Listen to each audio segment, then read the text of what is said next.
Hi గారు, welcome to our channel. ప్రస్తుతం మనతో పాటు దాము బాలాజీ గారు సీనియర్ జర్నలిస్ట్ ఉన్నారు. వారితో ఒకసారి మాట్లాడదాం. సార్ నమస్కారం. సార్ నమస్తే సార్, ఆర్కే గారు కొత్త పలుకు అండ్ ఏబిఎన్ లో వచ్చే కథనాలు ఇవన్నీ కూడా చూస్తూ ఉంటే RK and ABN Andhra Jyothi Chandrababu Naidu గారి పట్ల కక్ష కట్టారేమో అన్న అనుమానం అయితే చాలా మందిలో వస్తుంది. సార్, ఇప్పుడు ఏపీ రాజకీయాల్లో కూడా ఇదే విధంగా చర్చ జరుగుతూ ఉంది. అసలు ఎందుకు ఈ విధంగా నెగిటివ్ గా కథనాలు వెలువడిస్తున్నారు వీళ్ళ దగ్గర నుంచి? అసలు మరి కొత్త పలుకులో ఏం రాసుకొచ్చారు? లోకేష్ గారి గురించి కూడా నెగిటివ్ గా రాసుకొచ్చారని చెప్తున్నారు. ఓవరాల్ గా దీన్ని ఏ విధంగా చూడొచ్చు అంటారు?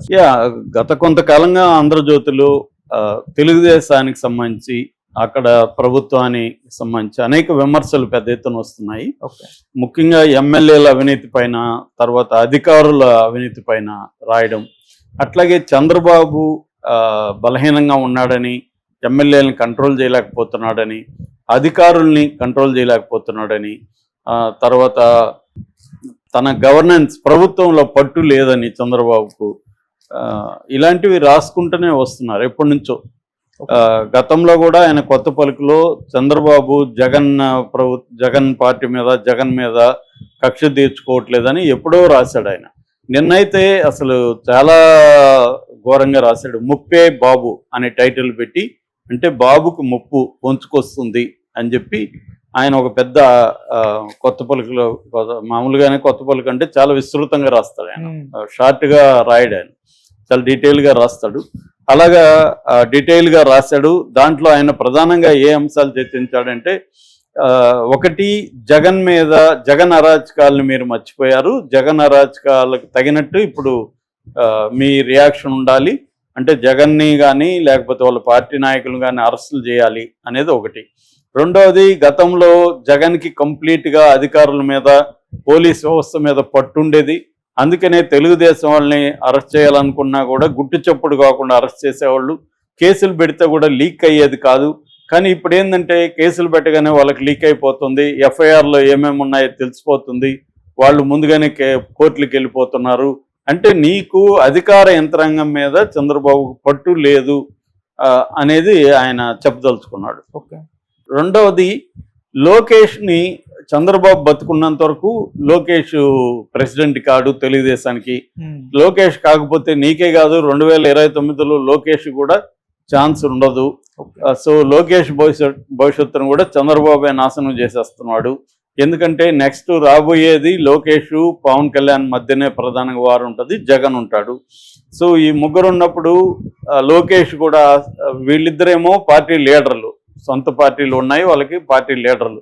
లోకేష్ ఎవరు? చంద్రబాబు నీడన ఉన్నాడు. లోకేష్ లీడర్షిప్ ఎలా ఎదుగుతుంది ఇలాగైతే అని లోకేష్ భవిష్యత్తు గురించి చాలా తీవ్రమైన ఆందోళన వ్యక్తం చేశాడు. ఆందోళన వ్యక్తం చేయడం అంటే చంద్రబాబుని విమర్శించడమే. చంద్రబాబుకి లోకేష్ మధ్య గొడవ పెడుతున్నట్టే ఉంది అది. అంటే చూడు లోకేష్, మీ నాన్న నిన్ను ఎదగనీయట్లేదు, నువ్వు ఎప్పుడు ఎదుగుతావు? ఒక పక్క పవన్ కళ్యాణ్ ఎదుగుతున్నాడు, జగన్ గట్టిగా ఉన్నాడు, నువ్వు ఎదగకపోతే నువ్వు సీఎం ఎప్పుడు అవుతావు, చూసుకోమల్లా అన్నట్టుగా లోకేష్ని పుల్లబెట్టడం అంటారు కదా, అలా ఎగదోస్తున్నట్టు కనిపిస్తుంది. అట్లాగే విమానాశ్రయాలకు సంబంధించి, ఎమ్మెల్యేల అరాచకాలకు సంబంధించి కూడా దాంట్లో రాశాడు. విమానాశ్రయాలు కొత్తవి పెడితే గెలుస్తారా మీరు? అవేమి జరగదు. అక్కడ కూడా విమానాశ్రయాలకు సంబంధించిన మెయింటెనెన్స్ మేనేజర్లను కూడా మీ ఎమ్మెల్యేలు కిడ్నాప్ చేస్తున్నారంటే మీరేం చేస్తున్నారు అని అడిగాడు, మాట్లాడాడు. అంటే ఓవరాల్గా ఆయన జగన్ కార్యకర్తలను కానీ, జగన్ నాయకులను కానీ అరెస్ట్ చేయట్లేదు అనేది ఆయన చెప్పదలుచుకున్నాడు. అలాగే లోకేష్ని నాయకత్వ స్థానంలోకి తీసుకురాలేదు కాబట్టి లోకేష్ 2029లో కూడా ఇదవుతాడు. అంటే జగన్ పార్టీని కంప్లీట్గా రూయిన్ చేయట్లేదు చంద్రబాబు, రాజకీయాలు చేయట్లేదు. జగన్ రాజకీయాలు చేసేవాడు, చంద్రబాబు అభివృద్ధిని గతంలో లాగా మాట్లాడుకుంటూ రాజకీయాలు చేయట్లేదు అనేది. ఇది నిజానికి పొలిటికల్ పార్టీ విషయం. చాలాసార్లు ఆయన ఏం చెప్తాడు, ఆర్కే ఆంధ్రజ్యోతి ఎవరికి తోకపత్రిక కాదు, మా ఇండిపెండెంట్ మ్యాగజైన్ అంటారు. మరి నీకెందుకు అంత బాధ? తెలుగుదేశం గురించి, లోకేష్ గురించి ఆంధ్రజ్యోతికి ఎందుకు బాధ? అది తెలుగుదేశం అఫీషియల్ మ్యాగజైన్ కాదు అని ఆయనే చెప్తారు. కానప్పుడు ఎందుకు అంత బాధ అంటే ఏదో ఒక వ్యతిరేకత కనబడుతుంది చంద్రబాబు పట్ల. ఏదో ఒక కోపం కనబడుతుంది అని తెలుగుదేశం అభిమానులు కావచ్చు, తెలుగుదేశం క్యాడర్ కావచ్చు పోస్టులు పెడుతున్నారు విపరీతంగా.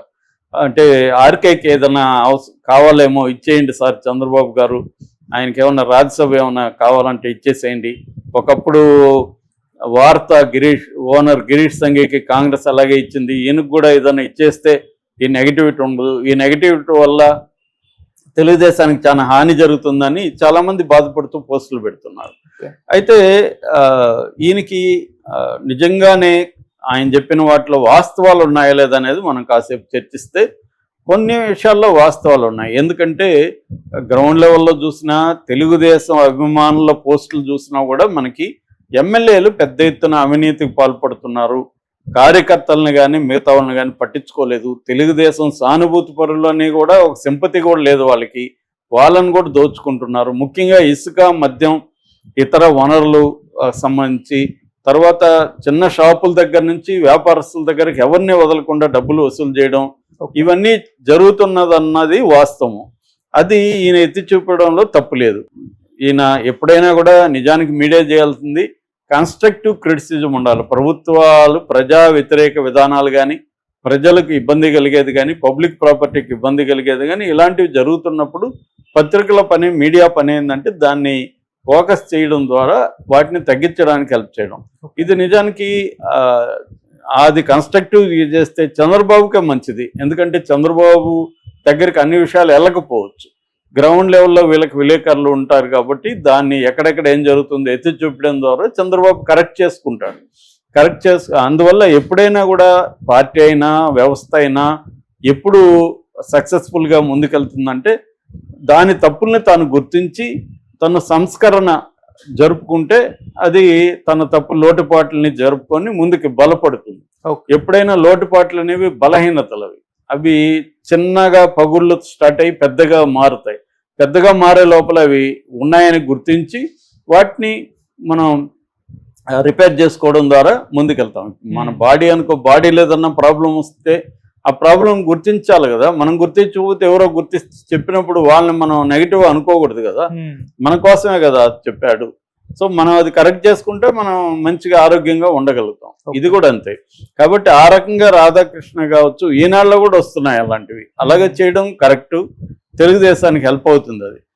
అది మంత్రులు చేయొచ్చు, ఎందుకంటే మొన్ననే డార్లింగ్ మంత్రి మీద రాశాడు. ఖచ్చితంగా అది నిజమైతే ఆయన చెప్పింది మంచిదే, నిజమా కాదనేది వాళ్ళు చెప్పాలి. వాళ్ళైతే ఎవరు ఇప్పటి వరకు అఫీషియల్గా మాట్లాడలేదు. ఇక రెండవది లోకేష్ నిజానికి ఇప్పటికేమీ ఆయనకి పవర్స్ తగ్గల, డిసిషన్ మేకింగ్ అంతా లోకేష్ తీసుకుంటున్నాడు అనేది ఎక్కువ మంది చెప్తున్నారు. ఇప్పుడు కూడా పార్టీలో పట్టు అయితే లోకేష్కే ఉంది. తెలుగుదేశంలో చంద్రబాబు తర్వాత పట్టు ఎవరికన్నా ఉందంటే లోకేష్కే. చంద్రబాబు కూడా లోకేష్ని అనగదొక్కేస్తానే ఉండాలని లేదు. చంద్రబాబుకి ఏంటంటే కూటమిలో ఉన్నాం కాబట్టి పవన్ కళ్యాణ్కి థ్రెట్ కలిగే విధంగా లోకేష్ని ఫోకస్ చేస్తే పవన్ కళ్యాణ్ ఇబ్బంది పడతాడు, దానివల్ల మనకి అసలుకే మోసం వస్తుంది అనేది చంద్రబాబుకున్న స్ట్రాటజీ. అది కరెక్ట్ స్ట్రాటజీ. చంద్రబాబు అనుభవంతో, ఆయన సుదీర్ఘ అనుభవం ఉంది ఆయనకి, అందువల్ల ఆయన ఈ స్ట్రాటజీతోనే ఆయన గెలవగలిగాడు కూడా. కాబట్టి ఇప్పుడు లోకేష్ని ముందు పెట్టేస్తే పవన్ కళ్యాణ్కి ఇబ్బంది అవుతుంది. అందుకని లోకేష్ని కొద్దిగా చూసుకొని పవన్ కళ్యాణ్ కూడా 25 ఏళ్ళు 20 ఏళ్ళు మీరే సీఎంగా ఉండాలని చంద్రబాబుని అంటున్నాడు. అలాంటప్పుడు చంద్రబాబు కూడా యాక్టివ్గా ఉన్నాడు, ఆయన ఇంకో 10 ఏళ్ళు ఉండగలడు ఈజీగా. సో ఇప్పుడిప్పుడే అర్జెంట్ ఏం లేదు లోకేష్ని ఇచ్చేయాలని. ఆల్రెడీ లోకేష్ని చేయడానికే కదా ఇవ్వగలం, ఇదంతా కూడా ప్లాన్ చేశాడు. ఒకప్పుడు పప్పు గిప్పు అనేవాళ్ళు, కామెడీ చేసేవాళ్ళు, ఇవాళ ఎవరు లోకేష్ని కామెడీ చేయట్లేదు. లోకేష్కి పట్టు వచ్చింది గతం కంటే కూడా. గతంలో కూడా లోకేష్ గవర్నెన్స్ లో ప్రధాన పాత్ర పోషించేవాడు. ఇప్పుడు ఏంటంటే బ్యాలెన్స్ చేయాలి.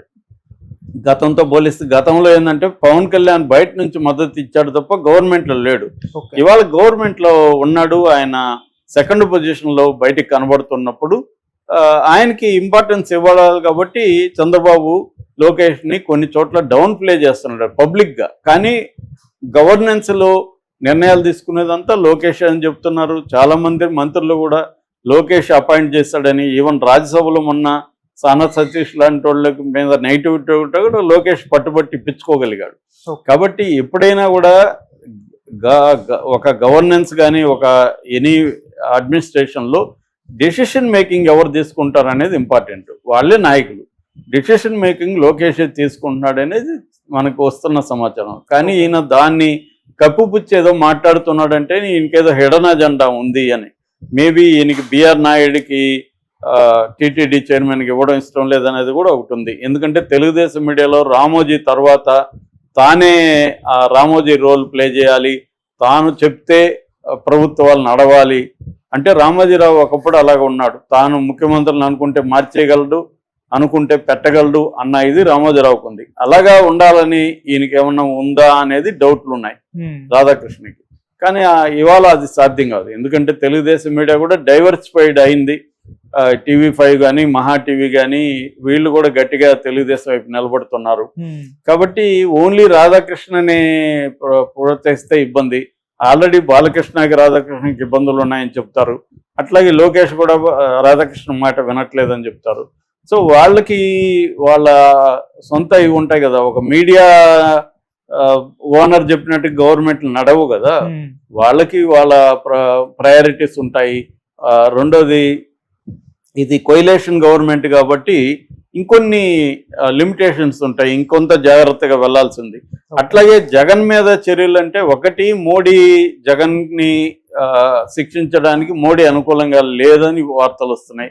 అందువల్ల కూడా చంద్రబాబు అదొక అడ్డు, ఆయన ఇష్టం వచ్చినట్టు ప్రవర్తించలేడు. రెండోది జగన్ గతంలో చేసిన అరాచకాలే మనం చేస్తే మనకు కూడా నెగిటివిటీ వస్తుంది, మనం పట్టుబిడుపులతో వెళ్ళాలి అనేది కూడా చంద్రబాబుకు ఉండొచ్చు. సో జగన్ చంద్రబాబు ఒకరు కాదు కదా. చంద్రబాబుకు ఉండే పర్సనాలిటీ ట్రైట్స్ వేరు, జగన్కు ఉండేది వేరు. జగన్కి రాయలసీమ ఫ్యాక్షనిజం బ్యాక్ డ్రాప్ ఉంది. అతను కక్ష కట్టుకునే మెథడ్స్ వేరు, అతను డీల్ చేసే మెథడ్స్ వేరు. చంద్రబాబు వచ్చిన నేపథ్యం వేరు. చంద్రబాబు ఎక్కువగా గవర్నెన్స్కి, డెవలప్మెంట్కి, ఇటువంటి వాటికి ఇంపార్టెన్స్ ఇస్తాడు తప్ప కక్ష సాధింపు అనేది చంద్రబాబు తక్కువే ఉంటుంది మామూలుగా. సో కాబట్టి కంపేర్ చేసి నువ్వు కక్ష తీర్చుకో అని చెప్పడం ఏంటిది, ఇదేం జర్నలిజం అనేది అందరూ ఆశ్చర్యపోతున్నారు. నువ్వు కక్ష తీర్చుకో, వాళ్ళని చంపే నరికేయి అనేది జర్నలిజం కాదు కదా. నువ్వు డెవలప్ చెయ్యి, ప్రజలకు ఇంకా ఏం చెప్పాల్సింది. నువ్వు 6 హామీలు అమలు చేయట్లేదు, అది అమలు చేయి, ప్రజల్లో వ్యతిరేకత వస్తుంది. అట్లాగే డెవలప్మెంట్ కూడా ఏం ముందుకెళ్ళట్లేదు, డెవలప్మెంట్ మీద ఫోకస్ అవి కదా ఏం చెప్పాలి ఒక జర్నలిస్ట్గా. అవి కాకుండా నువ్వు వాళ్ళ మీద కక్ష తీర్చుకోవట్లేదు, సరిగా తీర్చుకోవట్లేదు, తీర్చుకోవాలని తొక్కేయి, అంచేయి అని చెప్తే ఎలాగా? ఇది చాలా మంది ఆశ్చర్యపోతున్నారు. Okay sir, thank you so much sir.